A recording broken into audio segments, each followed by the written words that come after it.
Phil, would you like to share a bit of the story of Cornerstone and the background of how that came about, please? Yeah, certainly. I arrived here 6 years ago. There were 6 churches. It is a single minister circuit at the moment. We're just looking to join with another circuit. And at that time, there were 6 churches. The first one closed kind of in my first week. I'm told that wasn't my fault, but it was on the cards anyway.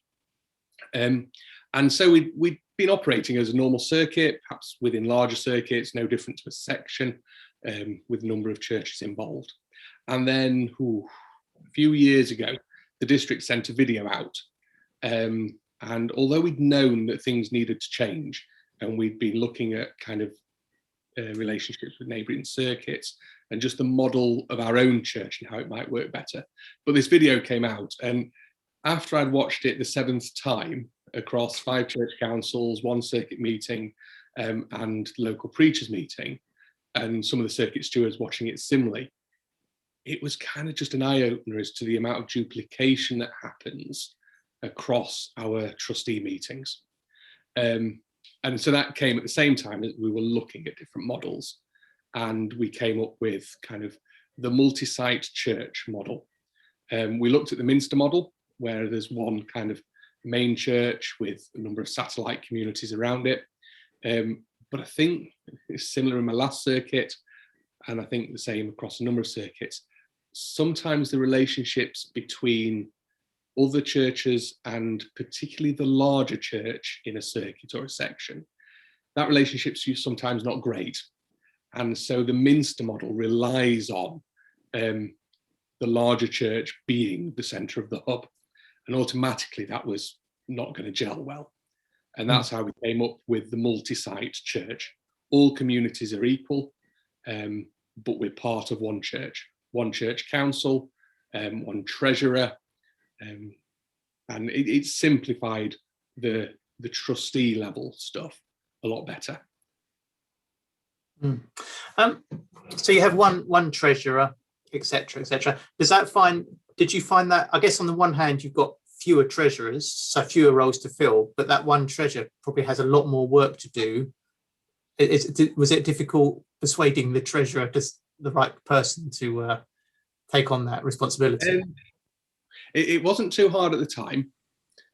One thing that we have done, which is something we're still working out the practicalities of and whether it was the best way to do it, is one of the chapels which was coming into the relationship more reluctantly, they still have a separate account.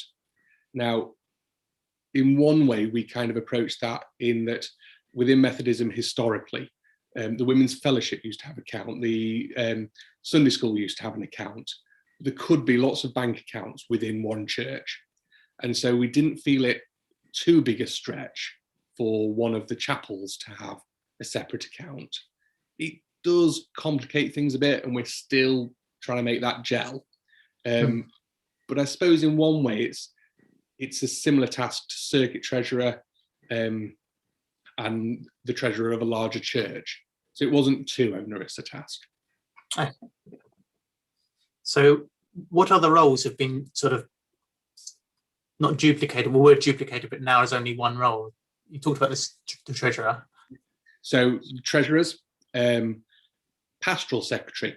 So much as we still have pastoral visitors in each community, there's now only one pastoral secretary, only one pastoral meeting. And let's be honest, with other ministerial colleagues, probably not every church has its kind of regular pastoral meeting as it should. But again, that was simplified into one pastoral model. So yeah, treasurer, pastoral.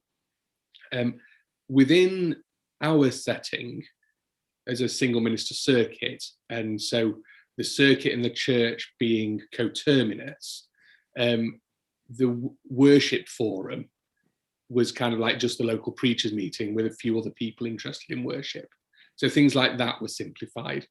Now we do realise that as we go into the new circuit, there will be a local preachers meeting on top of Cornerstone's kind of meetings for worship.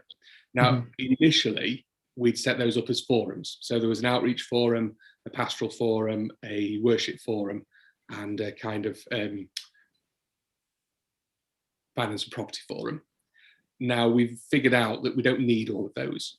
So the worship forum might actually work better as a working group. We need to do worship consultation, short-term working group, close it. We actually want to introduce a new act of worship, create a small working group, rather than a regular forum that people have to be on.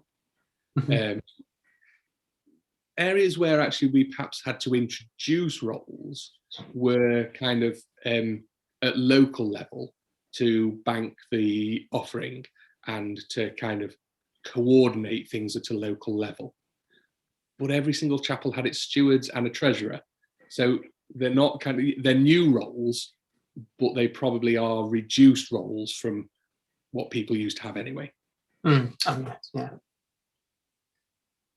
What have the pros and cons been of the one church mini sites arrangement? Pros are kind of much more uniformed approach. So within every church council, this changed during COVID because of course we're all doing things differently, but certainly in the run up to COVID, every community had priorities set for the year ahead, and every church council would visit those priorities. So we've got one community. It had 3 people in the church when I arrived. It's a building that we've now sold. There is an Anglican church in the village. It would have just been so easy for us to have closed that chapel and that was it. But actually, Abbeytown, that's the community, we still have priorities there. We still want to have a presence there. And so every church council, that was revisited. So one of the real kind of like positives is that all those things are kept on top of. No place slips behind, which would have been easy. And even when you have a community, I can remember in my last circuit, the quieter chapels, the chapels that are struggling, they can get forgotten, whereas the energies go into the bigger places. So that's a real positive. The reduction in meetings is a huge bonus. And during the pandemic, we had one response. Cornerstone responded in terms of worship, in terms of outreach. We could do everything in a unified way. I wasn't thinking how I maintain worship for Wigton Methodist Church and maintain worship for Espatria Methodist Church. And it was a single response that people could engage with. And we found that kept the church together brilliantly. Negatives, we're still getting used to the systems. So the fact that the forums are only just changing, we're still in the teething problem stages. So that can be a bit of a challenge. But then every change has that. So is it a real negative of this? We do have one community that's not fully on board, and that does create some kind of negativity that we have to deal with. But I think that would be the case wherever tried it. And it's whether you leave those communities out, which is something that I couldn't easily stomach, or whether you try and proceed with them. Has it been worth it? I'd say yes. And I think the majority would say yes. To see those kind of advantages, to see that kind of reduced duplication, the publicity, the stuff that we can get out is of a better quality because we've been able to focus on kind of one thing. So we were chatting about the website before we hit record. Things like that, you're putting one lot of energy into something that then is kind of better quality for the communities that we're reaching out to. So finally, what's next for Cornerstone?